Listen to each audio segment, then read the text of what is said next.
আজকের গল্পের নাম শ্রম ব্যতীত ব্যবসায়। এক বুজুর্গ ব্যক্তির ঘটনা আছে।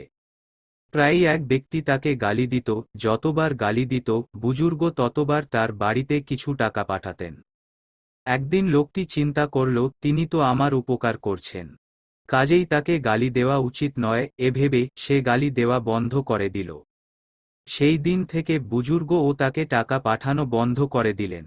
লোকটি এর কারণ জিজ্ঞেস করলে বুজুর্গ বললেন, ভাই, ব্যবসায়ের তো এটাই নিয়ম, দিতে হবে এবং নিতে হবে। তুমি এতদিন আমাকে মাল দিয়েছ, আমি তার বিনিময়ে তোমাকে টাকা দিয়েছি, এখন তুমি দেওয়া বন্ধ করে দিয়েছ, তা আমিও দেওয়া বন্ধ করে দিয়েছি। লোকটি বলল, কোথায়, আমি তো কখনো আপনাকে কোনো কিছু দিতাম না। বুজুর্গ বললেন, তুমি যতদিন আমাকে গালি দিয়েছ ততদিন তোমার ইবাদতের সওয়াব আমি পেতাম, শ্রম ব্যতীত আমার অনেক সওয়াব জমা হতো। এখন তুমি গালি দেওয়া বন্ধ করে দিয়েছ, ফলে আমার আর সেই উপকার হয় না, তাই আমিও তোমার উপকার করা বন্ধ করে দিয়েছি।